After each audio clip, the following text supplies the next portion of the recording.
you guys some tips on the closed guard sweeps. Okay, one of the tips I've learned recently about closed guard is that your hips aren't supposed to just stay here. The only time they stay here is when they're hinging, you bring them forward. All the other times when you're in closed guard, your hips should be trying to do stuff like this, pulling them at different angles. This is how I start traveling around the sides of her. And this is also a good way to off balance her, like getting sideways. So if I get sideways here, she has to correct me first before she starts doing stuff.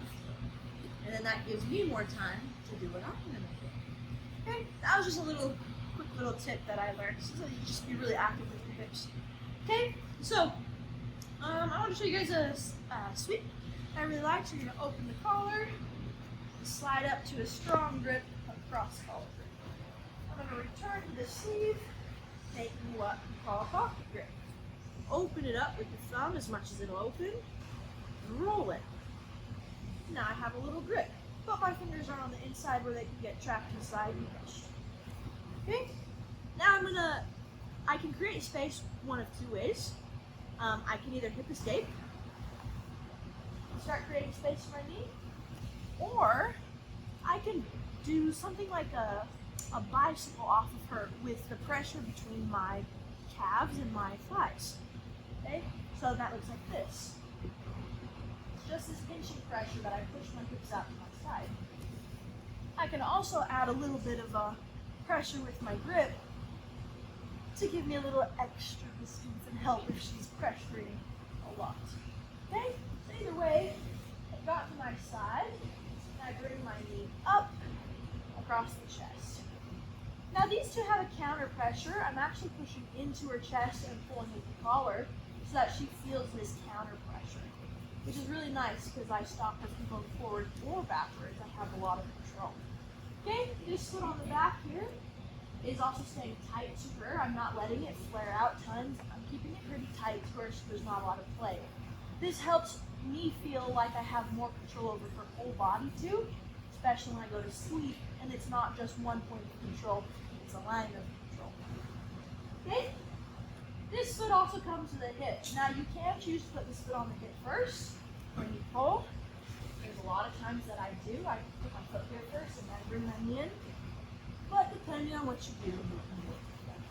So let's just do that one more time. Okay, she's got a posture. Open. And goes up. I might use my legs to help a bit. Return the grip here. And create some space. 1, 2. Counter press. Look at my hip. How my hip goes from a little off the floor to really driving up into her. That's how I'm getting my pressure. Okay? One more time from a slightly different angle. Oh, where's the more people at?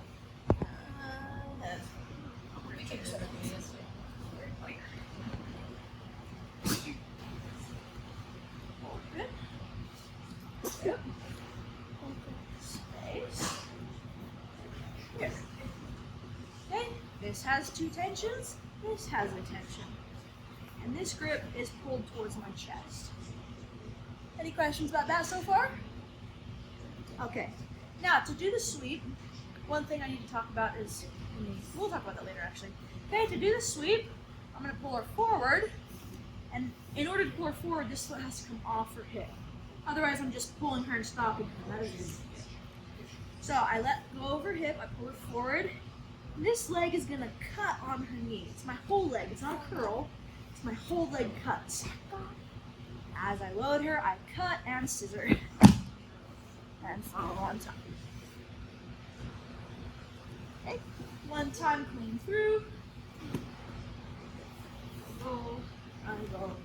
I go, I'm up. Any questions? I'm gonna add some layers of details on here so you guys have to. Let's give it a go. 1, 2, 3. There's a trick about her base that tells me when I can sweep with this and when I can't. And I'll show you.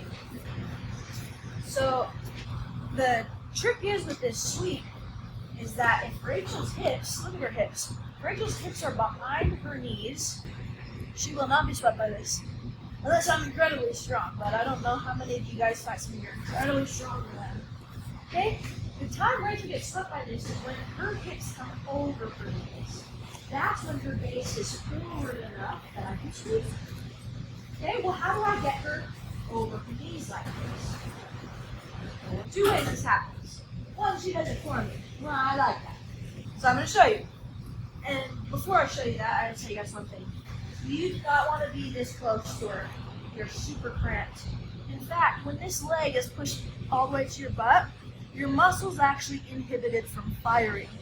You lose your strength. So when you get here, you will see crossing up on the legs. When you get here, you want your legs to be stiff. You actually want the back of this a bit. I have my leg at least a 90 degree, a little bit longer than that. 90 degree means it makes a square, by the way. So I have this much space with her. I'm not so cramped. Okay, so I push myself back. Okay, everybody wants to pass. They want to pass so bad. They're usually driving forward on you because they want to pass that bad. And that works great for me. Because with her driving forward, it puts her hips over her knees. And that's a good time for me to sweep. Second detail with the sweep, a lot of times I like kicking the knee instead of stopping the knee. I like going here and then going over. So that is another option for you. You also do that option when they spread their knees really far to base. Okay, but I'm not going to worry about it. So I push myself back. A lot of times she's like, no, I'm going to take you down. Thanks. Okay, see how I'm on my elbow? Here's some more advanced details. I'm on my elbow. I slip my elbow as I sweep it. This foot on her hip, I'm actually going to curl it down to her hips. And this gets my hips close and then up. How many of you guys have fought girls who are really good at getting their guard back? They see this space where he's coming in. Yeah. Some of you upper belts, you probably fought girls who get into all the small spaces. Okay, so as soon as you sweep, you're going to get yourself close. And you're usually on your elbow. Get yourself close and use that leg to curl you up. Really tight, really heavy. One more time from this side. I push myself back a little bit. She wants to come forward. Knees. That's the first scenario. We'll talk about the second and the second. Any questions there? Let's give it a go. 1, 2, 3.